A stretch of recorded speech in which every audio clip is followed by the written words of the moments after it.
श्री हरिये नमः। दोस्तों, श्रीमद् भगवत गीता भगवान श्री कृष्ण के द्वारा कही गई दिव्य वाणी है। यह अनंत रहस्यों से पूर्ण है, परंतु क्या आपको पता है कि श्रीमद् भगवत गीता के रहस्य हमें हर किसी से नहीं कहने चाहिए, क्योंकि भगवान श्री कृष्ण ने अध्याय 18 ज्ञान संन्यास मोक्ष योग में स्वयं कहा है। अगर आप 67वें और 68वें श्लोक का अध्ययन करेंगे, आपकी जानकारी के लिए मैं यहाँ पर दिखा भी देता हूँ आपको। ये देखिए,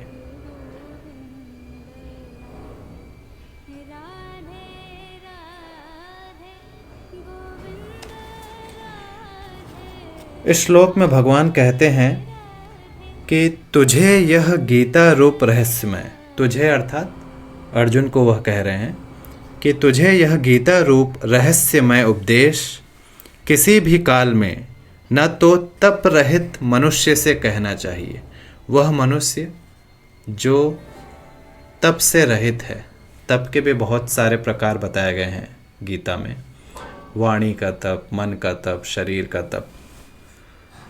और जो भक्ति से रहित होता है, जिसके मन में श्रद्धा और भक्ति भाव का अभाव है और जो सुनने की इच्छा नहीं रखता है, उनसे कभी भी नहीं कहना चाहिए। तथा जो मुझ में दोष दृष्टि रखता है, अर्थात जो वासुदेव श्री कृष्ण को परमात्मा नहीं मानता है, उससे तो कभी भी नहीं कहना चाहिए गीता का उपदेश।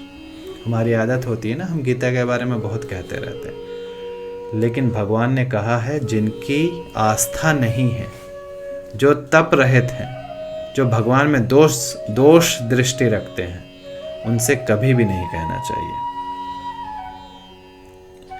और अगले श्लोक 68वें श्लोक में वह कहते हैं कि जो पुरुष मुझ में परम प्रेम करके इस परम रहस्य युक्त गीता शास्त्र को मेरे भक्तों में कहेगा, उन्होंने कहा है मेरे भक्तों में कहेगा, उन्होंने यह नहीं कहा है कि सबको कहो, जो मेरे भक्त हैं उनको अगर यह रहस्य युक्त गीता शास्त्र का उपदेश जो पुरुष कहेगा, वह मुझको ही प्राप्त होगा, इसमें कोई संदेह नहीं है।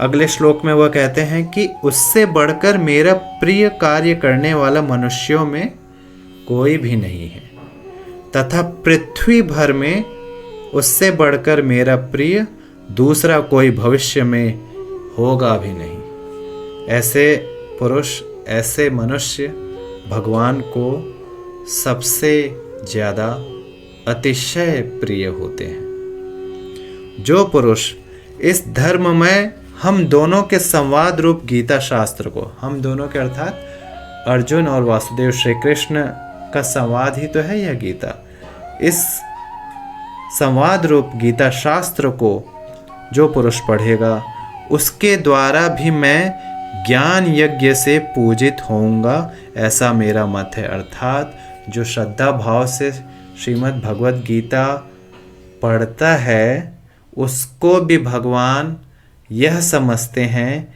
कि वह ज्ञान यज्ञ से, अर्थात ज्ञान की इच्छा से, मुझे तत्व से जानने की इच्छा से गीता शास्त्र का अध्ययन कर रहा है, और वो उसको अपनी पूजा ही मानते हैं। आगे वह कहते हैं कि जो मनुष्य श्रद्धा युक्त और दोष दृष्टि से रहित होकर इस गीता शास्त्र का श्रवण भी करेगा, वह भी पापों से मुक्त होकर उत्तम कर्म करने वालों के श्रेष्ठ लोकों को प्राप्त होगा। वह कहते हैं कि अगर कोई श्रद्धा भक्ति भाव से सुन भी रहा है, तो भी उससे श्रेष्ठ लोक, स्वर्ग आदि मिलेंगे। फिर वह गीता के 72वें श्लोक में अर्जुन को कहते हैं कि हे पार्थ, क्या इस गीता शास्त्र को तूने एकाग्रचित्त श्रवण किया? क्या तूने अच्छे से सुना, ध्यान से? और हे धनंजय, अर्जुन जी का ही दूसरा नाम धनंजय है, क्या तेरा ज्ञान जनित मोह नष्ट हो गया है? इसका जवाब अर्जुन जी यह बोलकर देते हैं कि हे अच्युत, आपकी कृपा से मेरा मोह नष्ट हो गया है और मैंने स्मृति प्राप्त कर ली है। अब मैं संशय रहित होकर स्थित हूँ, अतः आपकी आज्ञा का पालन करूँगा। तो आप देख सकते हैं कि जिस प्रकार अर्जुन का गीता का जो संवाद है, जब श्री कृष्ण ने उन्हें सुनाया तो उनका मोह नष्ट हो गया, उन्होंने स्मृति प्राप्त कर ली, उनका विषाद नष्ट हो गया और वे संशय रहित हो गए। कोई भी डाउट, कोई भी दुविधा, कोई भी संशय उनके मन में नहीं रही और उन्होंने कहा कि अब मैं आपकी आज्ञा का पालन करूँगा।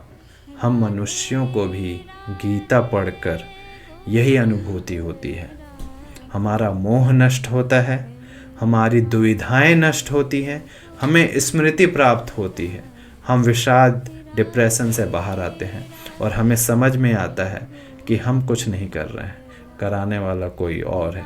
कर्तापन के अभिमान से दूर होकर भगवान की आज्ञा समझकर आप जिस भी कर्म में हैं वह कर्म करें और इस प्रकार आप भगवत प्राप्ति की दिशा में आगे बढ़ेंगे।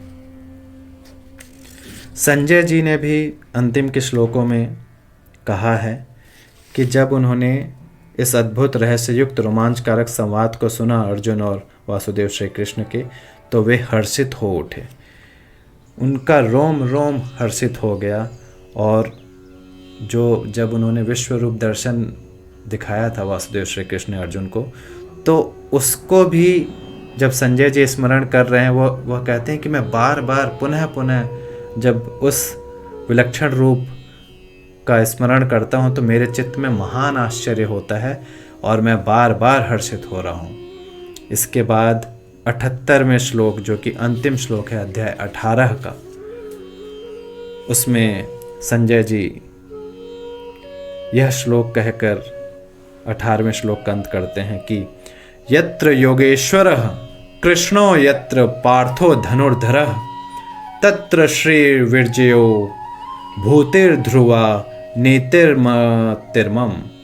अर्थात हे राजन, जहाँ योगेश्वर भगवान श्री कृष्ण और जहाँ गांडीव धनुषधारी अर्जुन हैं, वहीं पर श्री विजय, विभूति और अचल नीति हैं, ऐसा मेरा मत है। जय श्री कृष्ण।